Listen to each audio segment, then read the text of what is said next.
Hello. Let's take an arm balance today called Mayurasana. This is a tricky one, but if you can figure out where to leverage your elbows, it will help out quite a bit. Let's roll our wrists for just a moment to begin. This one causes a lot of pressure on the wrists, so let's just make sure we start out with a little bit of release going on in those wrists. So just circle them both directions. Take it around.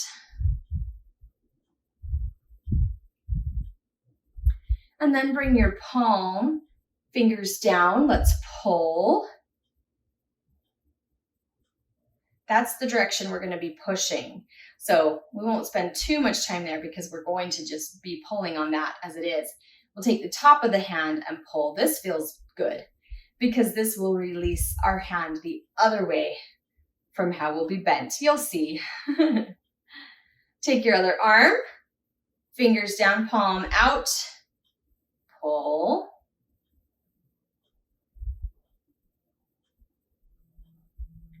And switch the other way, top of the hand, pull it back. Stretch it out. Nice. All right, let's try to get into this. So come onto all fours, and it's important, like I said, leveraging these elbows. So what we want to do is connect the elbow to the hip bone, right here high on your hip, kind of that bony point in the front of your hips. We're going to just magnetize those elbows there.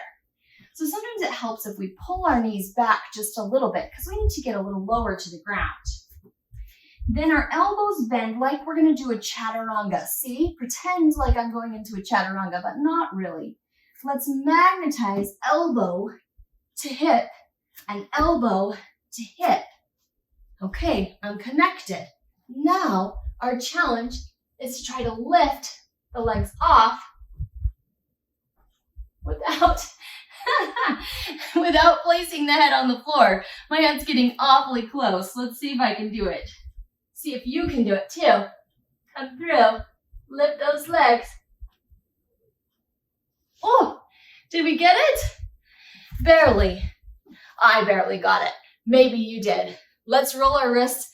We'll try the other side just for visual effect.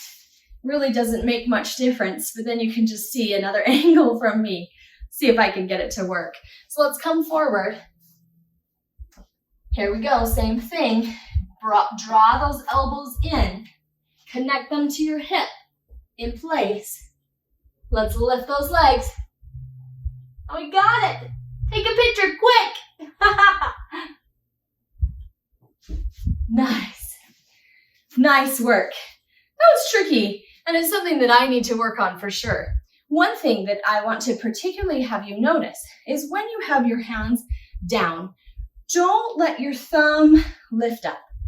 Keep your hand nice and palmed. Our whole weight is resting on these two hands, right?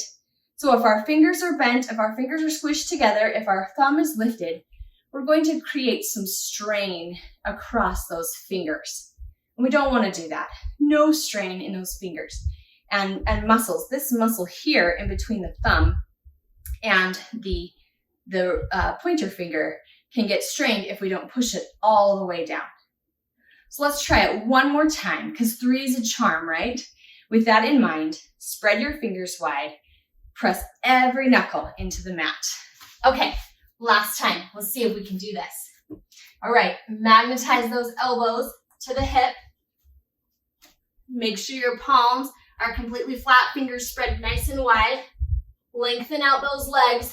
See if you can lift. Ooh, barely teetering. I think my second one was my best. How did you do? Fun to try, right? Tests our strength. Something to work on. Yoga is all about practice. Thanks for joining me.